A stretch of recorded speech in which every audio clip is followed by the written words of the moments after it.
నా భాను మట్టిలో కలిసిపోయిందని, తను ఎప్పటికీ ఇంటికి తిరిగి రాదు అని ఈ నిజం మీకు తెలిస్తే మీ గుండె తట్టుకోలేదని ఇక్కడున్న ఎవ్వరూ చెప్పలేదు మావయ్య.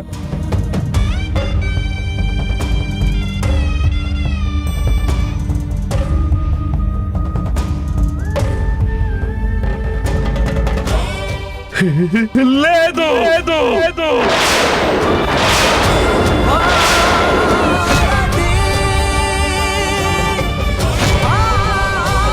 లేదు,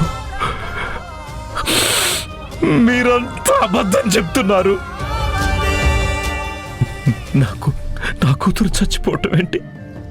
అదెప్పటికీ జరగదు.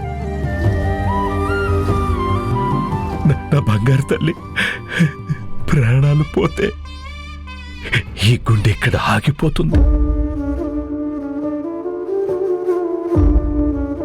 తను ఎక్కడో ఒక చోట బతికే ఉంది. తను బతికే ఉంది. తను ఇంటికి రానంత మాత్రాన తను చచ్చిపోయిందని మీరందరూ ఎలా ఒక నిర్ణయానికి వస్తారు? తను బాగా ఉంది, బాగానే ఉంది.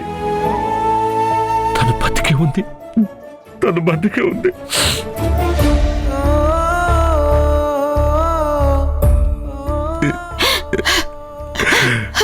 లేదు వాసు, భాను బ్రతుకుంటే బాగుండు అని అందరం అనుకుంటున్నాం. కానీ ఆశ తెరలేదురా. ఆ భగవంతుడు మనందరికీ అన్యాయం చేశాడు. లేదు, నా బంగారానికి ఏం కాలేదు.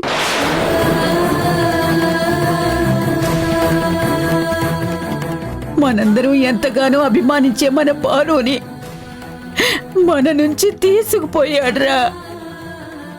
కానీ ఆ నిజాన్ని నీతో చెప్పలేక ఎన్నాళ్ళు మా అందరి మనసులో దాచుకున్నాం. తను బాగానే ఉంటుంది.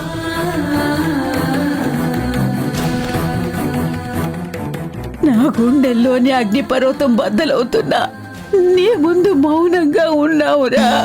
కాదు, తను బాగానే ఉంది. తను బాగానే ఉంది. ఈ మాట వింటే నువ్వు ఎంత బాధపడతావో, నీ గుండె ఎంత రగిలిపోతుందో మా అందరికీ తెలుసురా.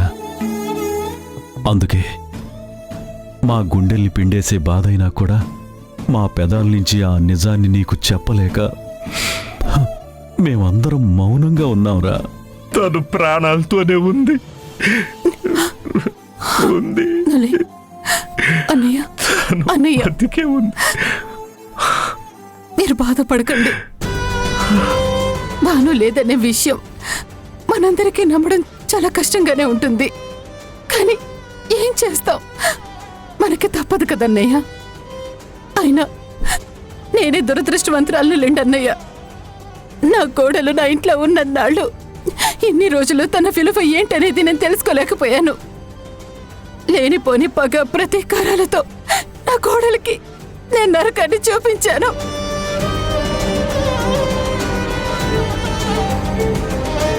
కానీ తన మనసుని తెలుసుకున్నాక, తన గొప్పతనాన్ని గ్రహించిన తర్వాత నా కోడలు ఇంటికి వస్తే నా నెత్తి మీద పెట్టుకొని చూసుకుందాం అనుకున్నాను. నేను అమ్మలా మారి భానుని కూతుర్లా పెంచుకుందాం అనుకున్నానన్నయ్య. కానీ నేను చేసిన తప్పుకే ఆ భగవంతుడు ఎంత పెద్ద శిక్ష విధించాడన్నయ్య. భానుని మనందరి నుంచి దూరం చేసేశాడు.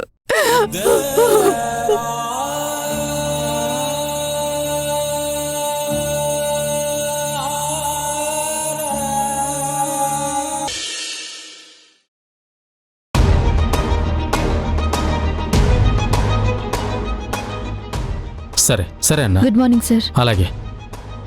ఏయ్ ఆగు. అన్నా, నిన్న నన్ను అందరి ముందు కొట్టింది. పని వాళ్ళందరూ చూసి నవ్వారు. ఇలాంటి దాన్ని ఊరికే వదిలేయకూడదు. విన్నావుగా వాడేం చెప్పాడు? దానికి నువ్వేం సమాధానం చెప్తావు? కొట్టానని చెప్పాడు, కానీ ఎందుకు కొట్టానో చెప్పలేదా? ముందు అది చెప్పమనండి. ఎవరు ఊరికే చేయి చేసుకోరు. వంకర బుద్ధి ఉంటేనే బుద్ధి చెప్పాలని చూస్తారు. చూసావన్నా నీ ముందే ఎలా మాట్లాడుతుందో, ఎంత తెగించి మాట్లాడుతుందో. నువ్వు పని చేసుకోవడానికి వచ్చావు. నీ పని నువ్వు చేసుకుంటే బాగుంటుంది. ఇలా అన్ని విషయాలు తలదూరిస్తే అస్సలు మర్యాద ఉండదు. వాడు నాకు నమ్మిన బంటు. అలాంటి వాడి మీదే చేయి చేసుకున్నావంటే నన్ను కొట్టినట్టే. అంతలా వాడిని వెనకేసుకొస్తున్నారు కదా. అసలు వాడు చేసిన తప్పేంటో మీకు తెలియదని నాకిప్పుడు అర్థమైంది. పనికొచ్చిన అమ్మాయిని వాడు బలవంతం చేయాలని చూశాడు. అలాంటి వాడిని వదిలేయమంటారా? అందుకే బుద్ధి చెప్పాను. అది తప్పంటారా? అది వాడికి సంబంధించిన విషయం. అయినా ఇక్కడ ఎవ్వరికి లేని బాధ నీ ఒక్కదానికి ఎందుకు? తనకి సంబంధించిన విషయం అయితే తన ఇంట్లో చూసుకోవాలి, పని చేసే ప్రదేశంలో కాదు. ఇక్కడ అందరం ఒకటిగా పనిచేయడానికి మాత్రమే వచ్చాము. వాళ్ళతో పని మాత్రమే చేయించుకోవాలి. పశువులాగా మీద పడితే ఎవరు చూస్తూ ఊరుకోరు. చూడు, నువ్వు ఎక్కడి నుంచో వచ్చావు. ఈ ఊర్లో బతుకుతున్నావు. నీకు ముందు వెనక ఎవరూ లేరని అందరూ చెప్పుకుంటున్నారు. నువ్వేంటి ఇంత తెలివిగా ఇంత పొగరగా మాట్లాడుతున్నావు? నువ్వు ఒంటరంటే నేను నమ్మడం లేదు. అసలు నువ్వు ఎవరో, ఎందుకు వచ్చావో, ఏం చేయాలని వచ్చావో ముందవన్నీ నేను తెలుసుకుంటాను. ఆ తర్వాత నీతో మాట్లాడతాను. మా ప్రాంతానికి వచ్చి మాకే వార్నింగ్ ఇస్తే చూస్తూ ఊరుకుంటామని ఎలా అనుకున్నావు? అసలు మీరు ఇలా ఆలోచిస్తారు అంటే నేనిక్కడ పనికొచ్చేదాన్నే కాదు.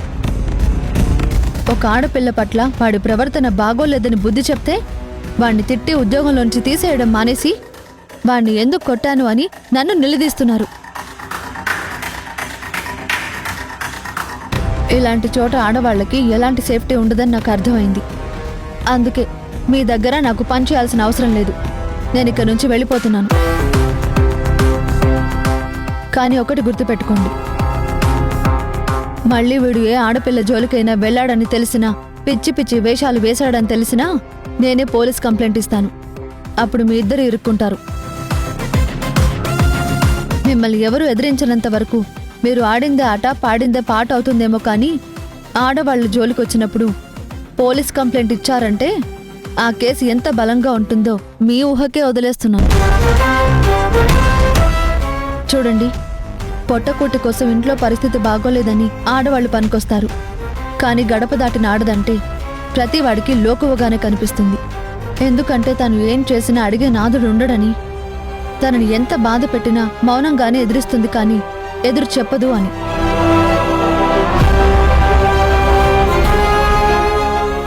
కానీ ఇలాంటి వాళ్ల దగ్గర ఆడవాళ్లు మెత్తగ్గా ఉండకూడదు, పులిలా ఉండాలి. స్త్రీ శక్తిని చూసి ఏ శక్తి అయినా భయపడాలి. ఆడవాళ్ళు అలా ఉంటేనే ఇలాంటి వాళ్ళకి భయం ఉంటుంది. మన జోలికొస్తే పళ్ళు రాలిపోతాయని, ప్రాణాలు పైకి పోతాయని వాళ్ళకి తెలిసే రోజే వాళ్ళు భయపడతారు. మనం తలెత్తుకు బతకగలుగుతాం. అది గుర్తుపెట్టుకొని ఇక నుంచైనా ధైర్యంగా ఉండండి.